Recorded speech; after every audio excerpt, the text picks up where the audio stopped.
옛날 옛적 평화로운 고을이었던 경상북도 안동의 하회마을에는 오래된 나무 한 그루가 서 있었다. 이 나무는 마을의 어느 집 뒷뜰에 자리 잡고 있었지만 그 위치와 높이 덕분에 마을 어디서든 그 자태를 볼 수 있었다. 이 나무의 이름은 세매나무였고 그 까닭은 오래전부터 이 나무가 마을의 수호신 역할을 했기 때문이다. 안동의 사람들은 이 나무를 신성하게 여기고 매년 큰 행사를 베풀며 나무를 기리곤 했다. 이 신비로운 이야기는 오늘날까지도 하회마을 사람들이 가슴속에 담겨있다. 전설에 따르면 아주 오랜 옛날 하회마을에 큰 재앙이 닥쳤다. 가뭄이 들더니 뒤이어 역병까지 퍼져 마을 사람들은 힘겨운 나날을 보내야 했다. 하루는 마을의 제1연장자였던 박 할아버지가 모든 주민을 모아 대책을 논했다. 그때 갑자기 어느 노파가 멀리서 걸어왔다. 노파의 옷자락은 바람에 나부꼈고 그녀의 지팡이는 그녀의 나이를 말해주듯이 익어 있었다. 그녀는 마을 사람들에게 이렇게 말했다. 이 마을에는 옛날부터 한 전설이 있어. 먼 옛날 이 땅에 세매 할머니가 찾아와 여러분을 구했어. 노파의 이야기에 마을 사람들은 귀를 귀 기울였다. 사람들이 의아하게 여기는 가운데 노파는 계속 말했다. 이 마을이 위험에 처할 때마다 세매 할머니는 자신을 드러내어 마을을 구했소. 여러분 뒷뜰에 큰 나무는 바로 세매 할머니가 머무는 곳이오. 여러분이 이 나무를 돌보고 기도를 드리면 세매 할머니가 이 재앙에서 구해줄 것이오. 마을 사람들은 세매 할머니의 전설을 믿기로 하고 뒷뜰에 나무 아래에서 제사를 지내기로 했다. 그들은 소박한 음식을 차려 나무 앞에 두고 정성스럽게 기도를 드렸다. 그 후로 얼마 지나지 않아 하늘에서 비가 내리기 시작했다. 마을에 생기를 불어넣는 비는 며칠 동안 지속되었고 역병도 이상하게 수그러들기 시작했다. 마을 사람들은 이러한 기적이 나무의 축복이라 믿었다. 그때부터 하회마을에는 매년 세매나무를 기리며 제사를 드리는 전통이 이어졌다. 마을 사람들의 신앙은 굳건했고 누군가가 어려움에 처하면 세매나무 아래에서 다시 기도를 드리며 축복을 기원했다. 오늘날에도 이 전통은 잊히지 않고 이어지며 하회마을은 여전히 많은 사람들을 사로잡고 있다. 사람들은 그 나무의 신비로움을 경험하고자 하회마을을 찾아 깊은 숲속의 그곳에서 과거의 전설과 교감을 나누곤 한다. 세매 할머니의 이야기는 마을의 수호신으로서 오늘날까지도 사람들의 가슴속에 깊이 남아 세월의 흐름에도 퇴색되지 않는 신앙으로 남아있다. 두 번째 이야기, 옛날 옛적 한국의 동쪽 해안가에 위치한 속초는 작은 어촌 마을이었다. 사람들은 매일같이 바다로 나가 고기를 잡아 생계를 이어갔고 바다는 마치 어머니처럼 그들에게 풍부한 자원을 제공해 주었다. 그러나 바다는 때때로 사람들의 생명을 앗아가는 무서운 존재이기도 했다. 어느 해 가을 속초 바다는 유난히도 성이 나 있었다. 거친 파도와 악천후로 인해 마을 어부들은 조업을 나갔다가 영영 돌아오지 못했다. 남겨진 가족들은 바닷가에 모여 슬픔에 잠겼고 마을은 온통 슬픔에 잠겼다. 마을 사람들이 백방으로 노력했지만 수많은 제사와 기원이 소용없이 바다는 여전히 성난 상태였다.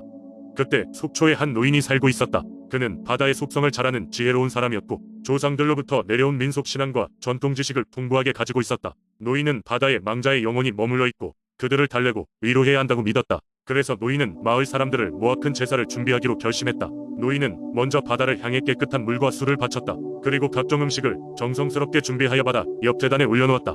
노인은 하늘을 향해 조상 위영혼을 부르며 노래를 불렀고 물고기와 조기류, 해초들을 상징하는 동물들을 제물로 삼아 망자의 영혼을 기리기 시작했다. 며칠 후 폭풍은 약해졌고 바다는 점차 평온함을 되찾았다. 마치 바다도 노인의 기원에 감복한 듯했다. 그날 이후로 마을 사람들은 고기를 잡기 위해 다시 바다로 나가게 되었고 풍부한 어획을 얻어 예전의 활기를 되찾기 시작했다. 하지만 그날의 기적을 잊지 않기 위해 속초의 어부들은 매년 같은 시기에 바다를 향한 제사를 이어가기 시작했다.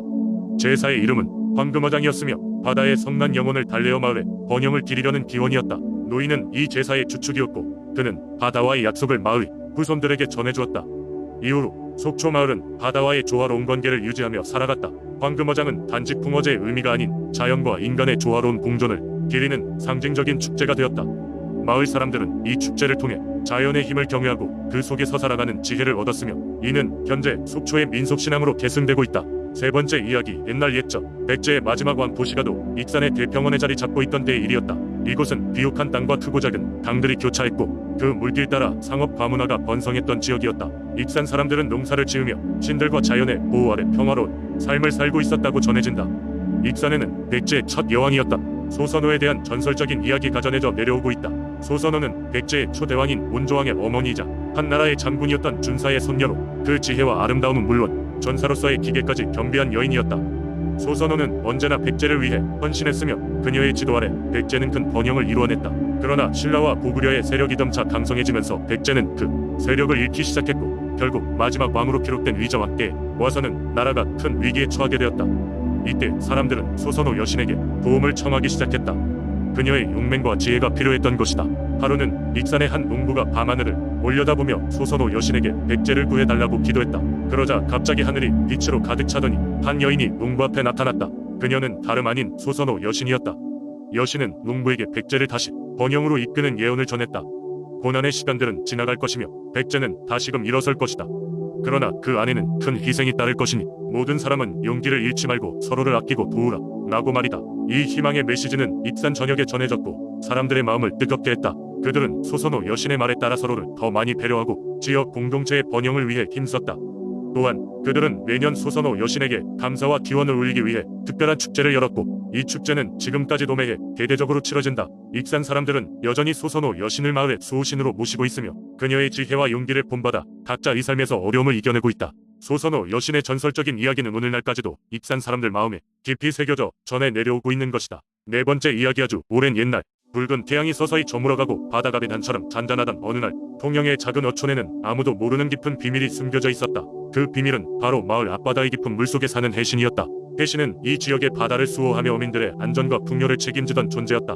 전설에 따르면 해신은 은빛 비늘을 가진 아름다운 용의 모습으로 나타나곤 했다고 한다. 마을 사람들은 해신에 대한 경외심과 존중심을 가지고 있었다.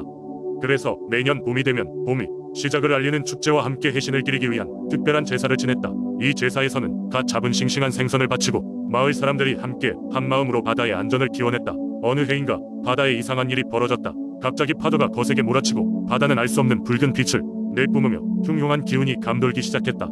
아무리 노련한 어부들도 바다로 나가기를 꺼려했지만 생계를 위해 일부는 위험을 무릅쓰고 바다로 나섰다. 그러나 그들을 기다리고 있던 것은 차가운 바다의 무여움이었다. 이윽고 한 어부가 바다의 기운이 바뀐 것을 눈치채고 고심 끝에 마을의 할머니를 찾아가게 된다. 해신에 대해 많이 알고 있던 할머니는 조용히 말했다. 이건 분명 해신이 노여워하신 것이야. 우리 마을 어딘가에 해신의 마음을 상하게 할 일이 벌어진 게 분명하다. 사람들은 할머니의 말을 듣고 마을 곳곳을 돌아다니며 그 이유를 찾기 시작했다. 그러던 중 마을의 산속에 있는 오래된 사당이 파괴된 것을 발견하게 된다. 사당은 몇 달 전부터 버려져 있었지만 그곳에서 해신에게 올리는 중요한 의식을 중단하면서 무심하게 방치된 상태였다.